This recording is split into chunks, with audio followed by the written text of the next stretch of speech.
Hello, magandang gabi ulit sa inyong lahat. Magandang umaga, magandang tanghali, mga kabrigadang Pinoy Survivor. Happy Thursday. So, maraming salamat sa inyong pagtangkilik, maraming salamat sa inyong suporta. Straight to the point ako, follow up lang ulit to dun sa huli kong topic. Stress ko lang, sinundan ko lang na June 12. Matagal pa yung June 12, pero maganda yung June 12 na yun let's declare our sovereign will. Let's declare our independence. Total, June 12 is what? An celebration of Independence Day. So, let us celebrate our independence. Pero this time, lagyan natin ng freedom from, independence from corruption, yung sinasabi ko, independence from corruption, independence from mismanagement, bad governance, bad politicians, para tumatak sa isipan natin, para tumatak sa isipan ng gobyerno, para makita ng buong Pilipino. Nationwide ba? Nationwide. June 12, Independence Day. Matagal pa, February pa lang ngayon.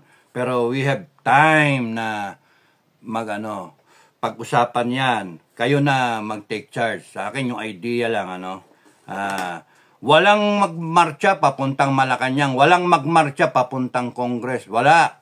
Basta show of numbers lang. Na eto kami, taong bayan, o Armed Forces, PNP. Makita nyo ayan kami, Independence Day Rally. We want to celebrate our independence. Pang-ilan na yung independence na yan? Pang-ilan na ba yan? Tignan ko nga. Okay. Nakalagay na dito, June 12.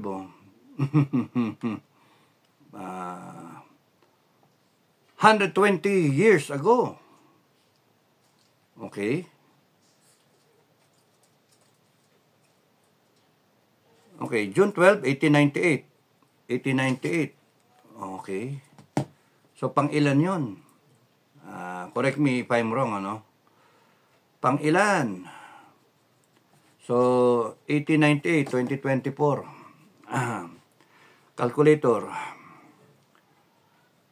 2024 minus 1898. 126. Kung tama yun, it is our 126th Independence Day.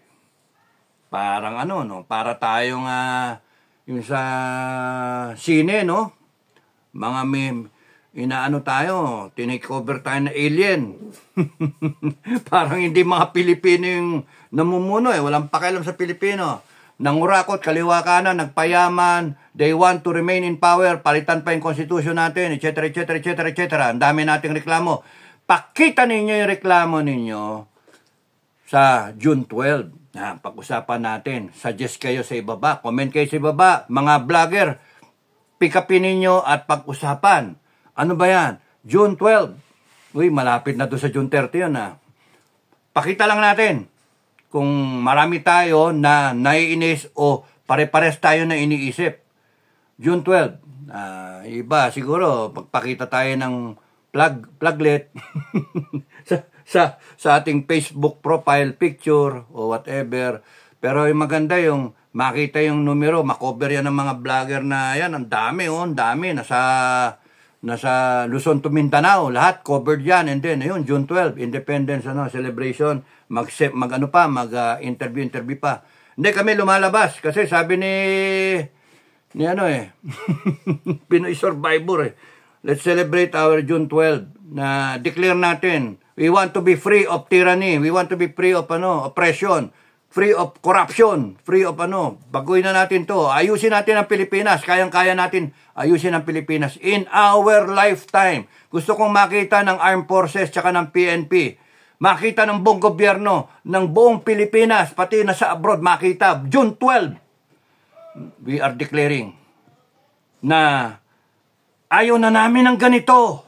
Gusto na naming baguhin. Gusto na naming magandang buhay. Gusto namin responsive ang gobyerno sa pangangailangan ng taong bayan. Gusto namin yung gobyerno, tinitipid nila yung gastos, hindi bara-bara, may travel expense kayo kung saan sa kayo pupunta. Kasama nyo pa yung inyong mga pamilya, kasama ninyo yung entourage ninyo, mga hinayo pa kayo. Tapos kayo, may mga nasasalanta, nakakaten pa kayo ng party. Mga animal kayo. Tapos nagsasalita ang taong bayan. Kinukulimbat pa ninyo yung pera ng taong bayan. Binabayad nyo, binabalik nyo in forms of ayuda para baguhin yung konstitusyon na yan. Salita kayo ng salita sa Congress. Imbestiga. Wala naman nangyayari. Wala naman nakukulong. Ayaw na namin. Kaya i-declare namin June 12. From now hanggang June 12. It is get to know. Get to know. O sige. Ikalat ninyo. June 12 is our speak up day. June 12. Maghintay pa ako. Ayoko pa ngayon. Gusto ko June 12. Para talagang tumatak. Tumatak yung araw na yon. Tumatak sa ulo, sa utak ng taong bayan. Tumatak sa puso ninyo na yung June 12 mahalaga. And we are going to declare our independence. Once again, just like our forefathers, na nag-cry out sila, lumaban sila, and they charted their history, they charted their future para sa kanilang mga anak na tayo yun ngayon. Now, once again, we are confronted with oppression, we are confronted with abuse of power, we are confronted with corruption, with people who want to remain in power. Bad governance. Talagang tiris sa mga rights natin. Gusto ko ipakita natin as a country. Walang separate Mindanao. As a country, Luzon, Visayas, Mindanao, lahat tayo. All over the country, all walks of life. Even abroad. June 12. We proclaim our independence. And thereafter, alam na ng armed forces, alam na ng PNP, alam na ng lahat ng tao, buong mundo, na ang Pilipino ayaw na ng korupsyon. Kaya natin gawin yon. But ano ba masama? Pag-celebrate ng independence. But this time, we will celebrate it with resolve.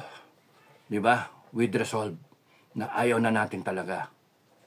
Tatayo tayo para ipakita we want to be free from all of this stupidity, all this cruelty, all this tragis na mga Sorry. Pero talagang dinadama ko yung mga animal kayo. No more politicians na mga ganyan. From there on, after June 12, we will see a better Philippines. And we will fight for it. Armed Forces, PNP, tignan nyo lang. Baka security nightmare yan. Pero pag-usapan na lang natin, mga taong bayan, pag-usapan natin yung klase, yung mode. Huwag wag masalihan tayo ng mga politikong balimbing, mga animal na yan. Tayo, taong bayan, because atin ang Pilipinas. Atin yung power to put people in the right place. And ours is the power to chart our future. June 12, Independence Day. Okay, stand up. Maraming salamat sa inyo lahat. Bye-bye.